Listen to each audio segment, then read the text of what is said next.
వెతలు తీరును, కృపలు దొరుకును, సాటి లేనిది యేసుని నామం. యేసునామమే మధురం, మదిలో తలచిన ధన్యం. యేసునామమే మధురం. ప్రభువు నందు ప్రియ దేవుని బిడ్డలారా, నేటి వాక్య ధ్యానము కొరకు ప్రార్థన చేసుకుందాం. మమ్మలను మిక్కిలిగా ప్రేమిస్తున్న మా ప్రియ పరలోకపు తండ్రి, మీ పరిశుద్ధ ఘననామమునకు వందనములు, స్తోత్రములు చెల్లిస్తున్నాము. నేటి వాక్య ధ్యానము ద్వారా మాతో మాట్లాడమని వేడుకుంటున్నాము. విస్తృత పరిధిలో చేస్తున్న సేవా కార్యక్రమాలు ఫలించుటకు, ప్రాపర్ ఆర్గనైజేషన్కు కృపనిమ్మని అడుగుచున్నాము. వాక్యము చేత మీ ప్రజలను దీవించండి ప్రభు. యేసు నామమున వేడుచు ఉన్నాము తండ్రి, ఆమెన్. ప్రియమైన దేవుని బిడ్డలారా, దయచేసి మీ పరిశుద్ధ బైబిల్ గ్రంథాన్ని తెరవండి. గలతీ పత్రిక 3వ అధ్యాయము 19వ వచనము మీ ఎదుట ఉంచుకోనండి. నిన్న ఒక్క ప్రశ్న మీద నేను వర్తమానం ఇచ్చినాను. అయితే ధర్మశాస్త్రం ఎందుకు? Why then the law? Why then the law? దానికి నిన్న నేను చాలా విస్తృతమైన జవాబు ఇచ్చాను. మళ్ళీ 19వ వచనంలోనే ఉన్న కొన్ని మాటలు చెబుతాను, వినండి. ఎవనికి ఆ వాగ్దానము చేయబడినో ఆ సంతానము వచ్చు వరకు అది అతిక్రమములను బట్టి దానికి తరువాత ఇయ్యబడినో. It was added because of transgressions. ధర్మశాస్త్రము ఎందుకు ఇవ్వబడిందంటే అతిక్రమములను బట్టి. Until the offspring should come to whom the promise had been made. ఎవరి విషయంలో అయితే అబ్రహామునకు దేవుడు వాగ్దానం ఇచ్చాడో ఆ సంతానం వచ్చే వరకు, ఆ సంతానము వచ్చే వరకు అంటే ప్రభువైన యేసుక్రీస్తు వచ్చే వరకు, అనగా మొదటి రాకడలో ఆయన మెస్సియాగా, నరావతారిగా, రక్షకునిగా, ఆశీర్వాదముగా వచ్చే వరకు ధర్మశాస్త్రం ఇవ్వబడింది. యేసుక్రీస్తు ప్రభువు దానిని నెరవేర్చు విధముగా మనము చూస్తాం. యేసుక్రీస్తు ప్రభువు ఒక్కడు మాత్రమే ధర్మశాస్త్రాన్ని పరిపూర్ణంగా నెరవేర్చాడు. ఎందుకంటే ఆయన తాను పాపము యొక్క స్వభావము లేనివాడు. ఆయన ఆదాము నుండి వచ్చినవాడు కాడు. ఆయన పరిశుద్ధుడు, పురుషుని నుండి వచ్చినవాడు కాడు. కన్యక గర్భాన శరీరం దాల్చినవాడు, ఇన్కార్నేషన్. కాబట్టి ఆయనకు పాపం లేదు, పాపపు స్వభావం లేదు. ఆయన పరిశుద్ధుడు, జన్మతః ఆయన పరిశుద్ధుడు. ఆ పరిశుద్ధుడు కాబట్టి ఆయన ధర్మశాస్త్రాన్ని పూర్తిగా నిర్వర్తించగలిగాడు. కాబట్టి దాన్ని నెరవేర్చాడు. He completed it. అందుకు ఆయన దాన్ని తొలగించాడు. ధర్మశాస్త్రం ఎందుకంటే యేసుక్రీస్తు ప్రభువు వచ్చు వరకు వారికి అపరాధాలను గురించి తెలియచేయటానికి. హెబ్రీ పత్రిక 10వ అధ్యాయం మీరు చూస్తే ప్రధాన యాజకులు కూడా పాపులే కనుక ప్రతి సంవత్సరము ఒక ప్రధాన యాజకుడు మారుతూ ఉంటాడు కనుక జంతువుల యొక్క రక్తం, కోడల యొక్క రక్తమే అవైలబుల్ హోలీ బ్లడ్. అంటే నిర్దోషి రక్తం దొరకదు ఎక్కడ, అందరూ దోషులే మానవులంతా. కాబట్టి నిర్దోషి రక్తం దొరకాలి అని అంటే ప్రత్యామ్నాయంగా నిర్దోషి లేడు, క్రీస్తే నిర్దోషి. క్రీస్తు వచ్చే వరకు ఆ రక్తం లభించదు. పాప క్షమాపణార్థం నిర్దోష రక్తం చిందించబడాలి. నిర్దోష మానవ రక్తం మనుషుల్లో లేదు. నిర్దోష మానవ రక్తం ఒక్క క్రీస్తునందే ఉంది. అందుకే దేవుని గొర్రెపిల్ల అయ్యాడు ఆయన. ఆ నిర్దోష రక్తం చిందించబడటానికి ముందు, అనగా పాపము తొలగించుటకు నిర్దోష రక్తం చిందించబడటానికి ముందు పాపాన్ని కప్పి వారిని పాపము నుండి విమోచించుటకు కావలసిన సిద్ధపాటుకు ప్రత్యేకించి భద్రం చేసినటువంటి విధానం నిమిత్తం జంతువుల యొక్క రక్తాన్ని వారు చిందించారు పాత నిబంధనలో. దోషి స్థానంలో నిర్దోషి బలి కావాలి.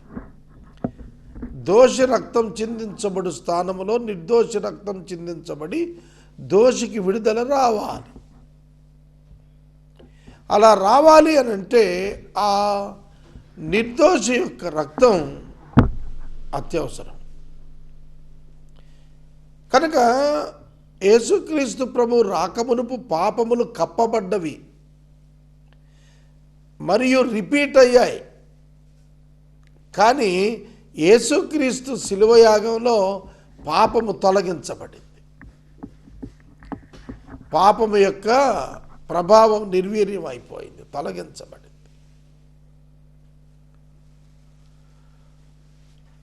ఇది పాత నిబంధనలో జంతు బలి చేత పాపము కప్పబడింది. It is covered, not removed. But in the blood of Christ the sin is removed. The sin was removed. పాపం తీసేయబడింది క్రీస్తు రక్తాన్ని బట్టి. పాపం యొక్క ఫలితం రద్దు చేయబడింది క్రీస్తు శిక్షా ఫలాన్ని బట్టి.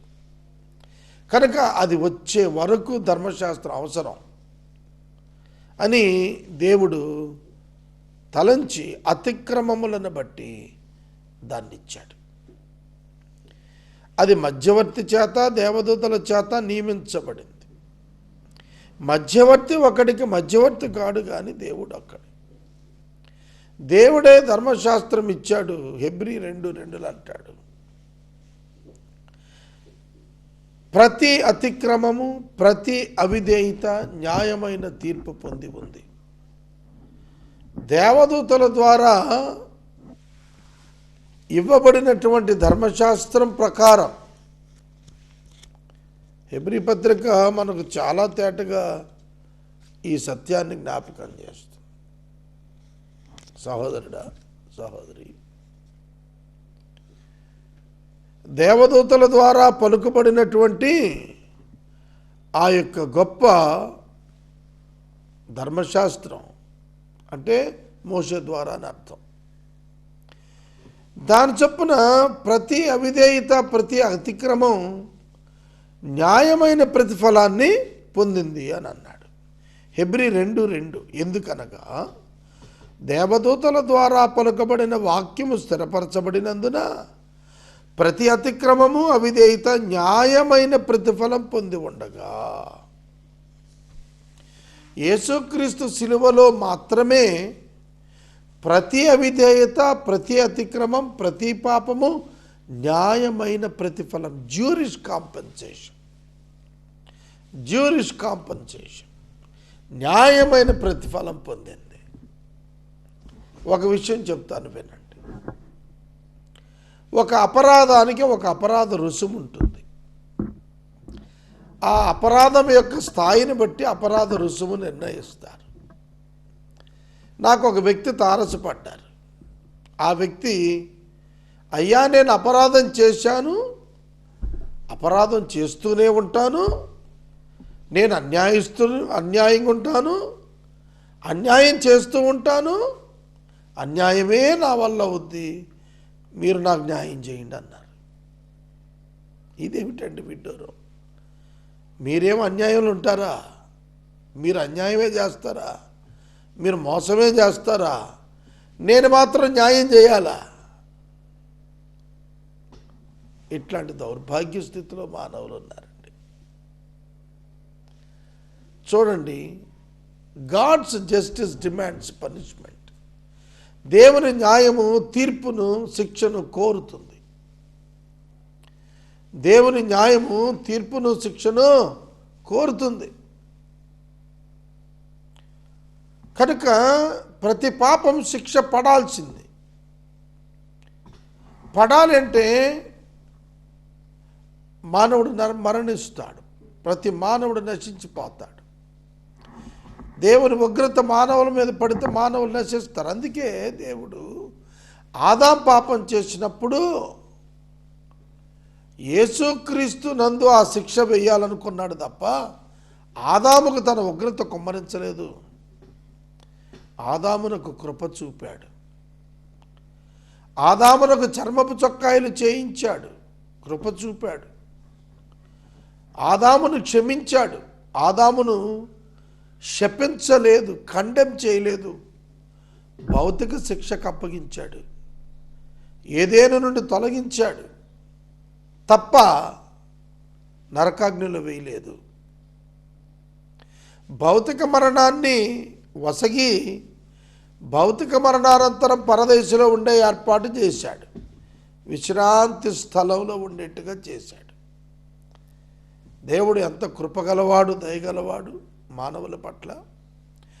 ఇప్పటికీ ఒక పాఠం మీరు గుర్తుపెట్టుకోవాలి. అదేమిటంటే, ఏ మానవుడు తన పాపమును బట్టి నరకాగ్ని గుండానికి వెళ్లకుండా దేవుడు ప్రతి మానవుని పాపాన్ని యేసుక్రీస్తు మీద మోపి శిక్ష విధించాడు.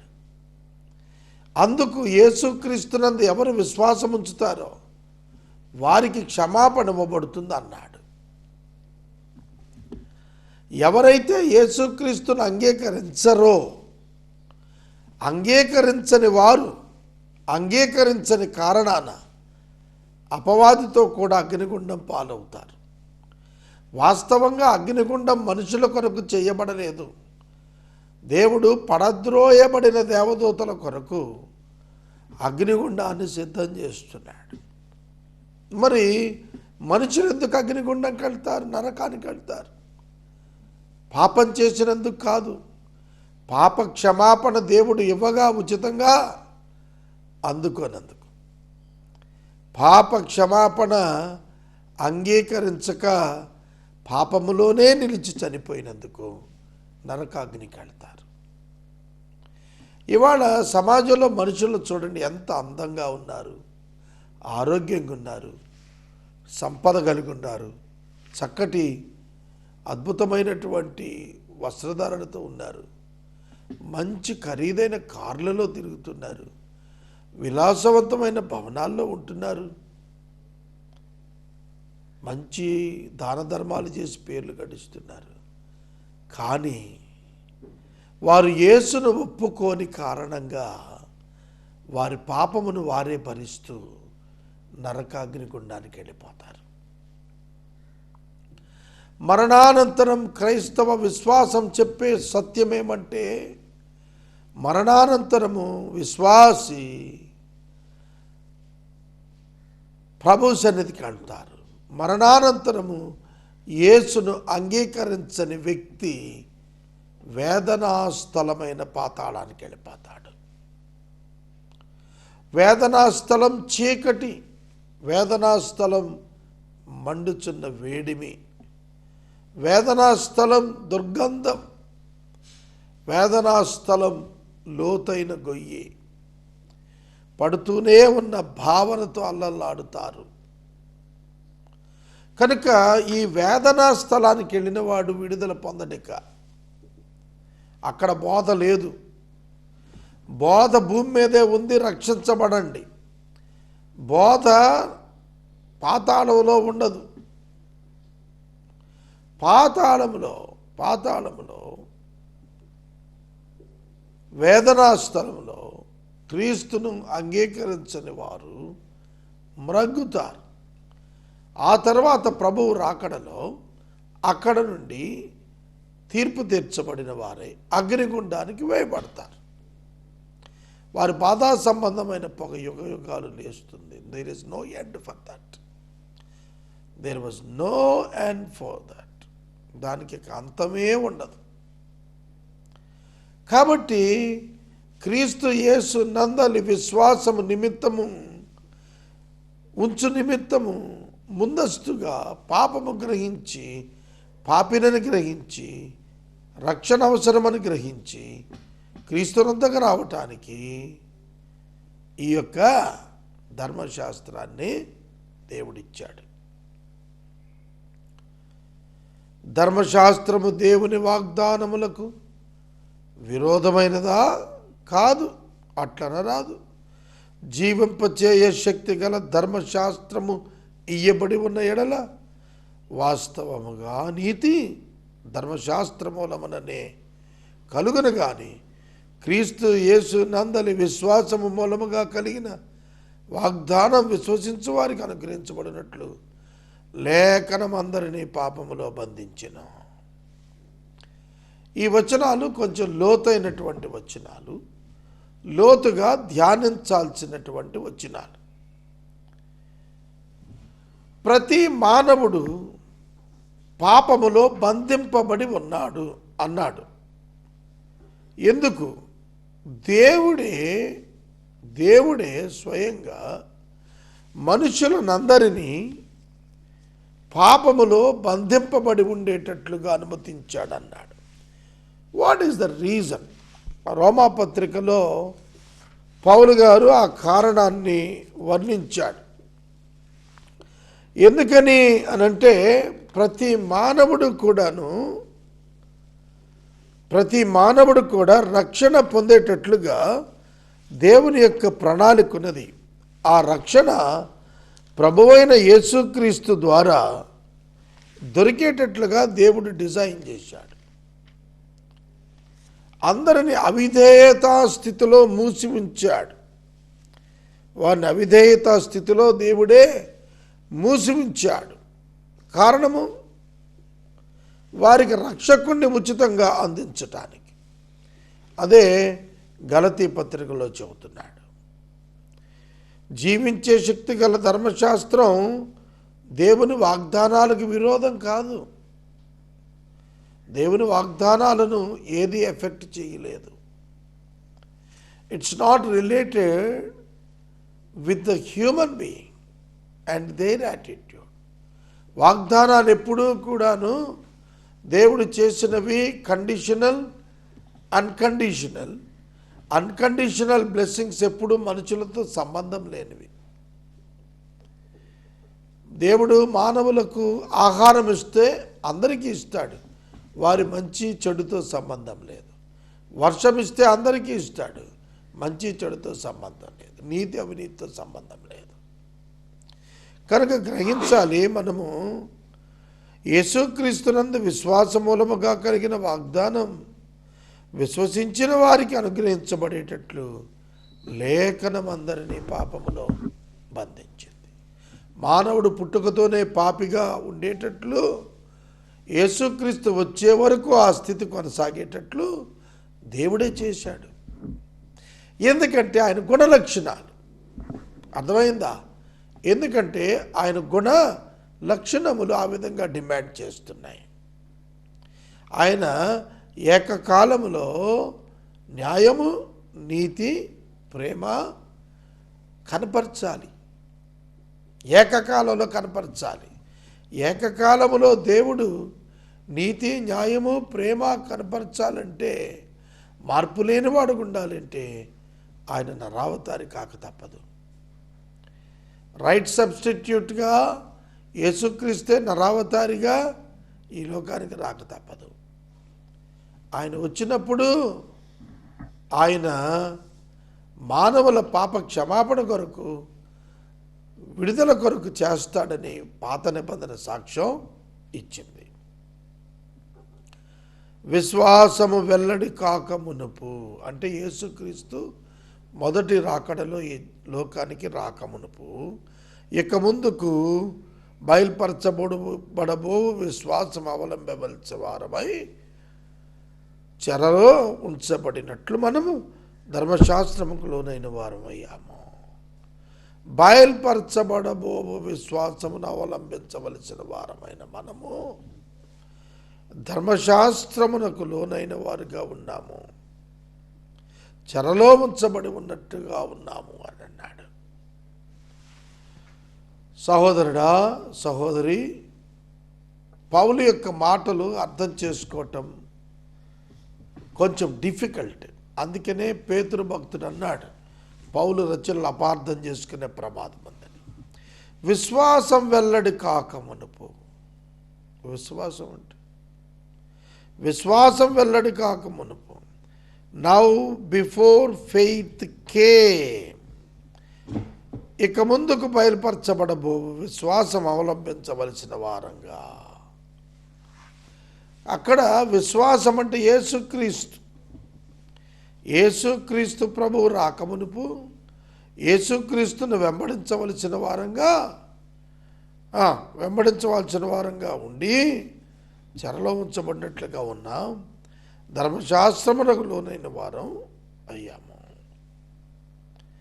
మానవులమైనటువంటి మనమంతా కూడాను గుర్తించాలి, ధర్మశాస్త్రానికి లోబడిన వారైనట్టుగా ఉన్నాం. కానీ ప్రభు అయితే మన నిమిత్తము తన స్వరక్తాన్ని ఇవ్వటం ద్వారా మనం రక్షించబడ్డాం. విశ్వాసములోనికి మనము ప్రవేశించాలి అనగా ప్రభువైన క్రీస్తు యేసునందు విశ్వాసం ఉంచేటట్లుగా ధర్మశాస్త్రము మనకు అనుగ్రహించబడి ధర్మశాస్త్రమునకు లోబడిన వారమై పాపములోనే జీవించాం. ధర్మశాస్త్రం విడుదల ఇవ్వలేదు పాపానికి. ధర్మశాస్త్రం పాపం అంటే ఏంటో చెప్పింది, రక్షకుని దగ్గరికి వెళ్ళాల్సిన అవసరత గురించి చెప్పింది, విశ్వాస మూలంగా వాగ్దానము చేత కలిగేటువంటి రక్షణ అందుకునేటట్టుగా సిద్ధం కమ్మని చెప్పింది ధర్మశాస్త్రం. అందుకనే అది మనకు బాల శిక్షకుడు అయ్యింది అని అన్నాడు. కాబట్టి మనము విశ్వాస మూలమున నీతిమంతులమని తీర్చబడినట్లు క్రీస్తునొద్దకు మనలను నడిపించుటకు ధర్మశాస్త్రము మనకు బాల శిక్షకుడు ఆయను. It's like A pre schooling. మనం స్కూల్కి వెళ్ళే ముందు ప్రీ స్కూల్కి వెళ్తాం, అవునా? కిండర్ గార్డెన్, ప్రీ స్కూల్, అట్లాంటిది ధర్మశాస్త్రం. It gives us the awareness about the forgiveness of sin and salvation.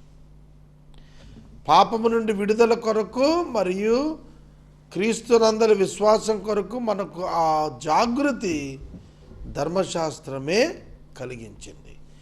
ధర్మశాస్త్రం లేకపోతే నేను పాపినని నాకు తెలియదు, నేను పాపంలో ఉన్నాను, నరకాగ్నికి వెళ్తాననేటువంటిది నాకు తెలియదు, శిక్షాస్మృతి నాకు అర్థం కాదు ధర్మశాస్త్రం లేకపోతే. కనుక పాపి రక్షణార్థము క్రీస్తునొద్దకు వచ్చుటకు బాల శిక్షకుని స్థాయిలో ధర్మశాస్త్రం ఇవ్వబడింది. క్రీస్తు యేసునందు మీరందరూ విశ్వాసము వలన దేవుని కుమారులై ఉన్నారు. క్రీస్తు యేసునందు మీరందరూ విశ్వాసము వలన దేవుని కుమారులై ఉన్నారు. యోహాను 1వ అధ్యాయము, యోహాను సువార్త 1వ అధ్యాయములో చెప్పాడు 12-14 వచనాల్లో, ఆయనను ఎందరు అంగీకరించిరో వారందరికీ కూడా దేవుని కుమారులగుటకు ఆయన అధికారము అనుగ్రహించాడు. ఎవరైతే విశ్వసించారో వాళ్ళు దేవునికి కుమారులు అవుతారు, నిత్య జీవమునకు వారసులు అవుతారు. దేవుని బిడ్డలు క్రీస్తును ధరించుకున్నవారు, క్రీస్తులోనికి బాప్తిస్మం పొందిన మీరందరూ క్రీస్తును ధరించుకున్నారు. ఇది ఇవాళ విశ్వాసులు తమకున్న బలహీనతల చేత తడబడి లేస్తూ పడుతూ లేస్తూ భక్తి సాగిస్తున్న అనుభవాన మనకు అర్థం కానిది ఏంటంటే మనం క్రీస్తును ధరించుకున్నాము. మనం వస్త్రం ధరించుకుంటాం, స్నానం చేసి శుభ్రం చేసుకొని దేహాన్ని వస్త్రాన్ని ధరించుకొని వెలుపటకు వస్తాం. మనం విశ్వాసి యేసుక్రీస్తును ధరించుకొని వెలుపటకు వస్తున్నాడు. మనం ఎక్కడికి వెళ్ళినా మన దుస్తుల యొక్క రంగులు, క్వాలిటీ అర్థమవుతుంది, తెలుస్తుంది. అలాగే మనం ఎక్కడికి వెళ్ళినా మనం ధరించుకున్న క్రీస్తు కనపడాలి. మనం క్రీస్తును ధరించుకున్నాము అని మనకు తెలియాలి. మొదట ఇది నీ వల్ల కలిగింది కాదు, ఇది కృపగా వరంగా దేవుడిచ్చినటువంటిది. కనుక క్రీస్తును మీరు ధరించుకున్నారనే భావన, మీరు క్రీస్తు చేత కప్పబడ్డారనే భావన మిమ్మల్ని ఆనందానికి చేరువ చేస్తుంది. ఇలా క్రీస్తును ధరించుకున్నట్లో విశ్వసించటంలో యూదుడని, గ్రీసు దేశస్థుడని, దాసుడని, స్వతంత్రుడని, స్త్రీ అని, పురుషుడని లేదు. క్రీస్తు యేసునందు మీరందరూ ఒకే విధంగా ఉన్నారు. చూడండి, there is neither Jew nor Greek, there is neither slave nor free, neither no male and female, for you are all one in Christ Jesus. You are all one in Jesus. యేసుక్రీస్తులో మీరందరూ ఒక్కటై ఉన్నారు. You are all one, not two, not division. ఇద్దరు కాదు, అంతకు మించి కాదు, ఒక్క పురుషుడిగా మనలందరినీ దేవుడు తన ఎదుట తీర్చిదిద్దుకుంటున్నాడు. ఎంత అద్భుతం, ఎంత అద్భుతం అండి. మీరు క్రీస్తు సంబంధులైతే ఆ పక్షమందు అబ్రహాము యొక్క సంతానమై ఉండి వాగ్దాన ప్రకారం వారసులై ఉన్నారు. నేను రేపటి వాక్య ధ్యానంలో వారసులను గురించి మాట్లాడతాను. ఏం చేస్తారు వారసులు, ఎందుకుంటారు అసలు, ఎట్లా బైబిల్ నుంచి మనం దాన్ని అప్లై చేసుకుని పొందుకోవాలి, ఇవన్నీ కూడా రేపు మాట్లాడదాం. నేటి వాక్య ధ్యానానికి ఆర్థిక సహకారం ఎవరు కూడా లేరు.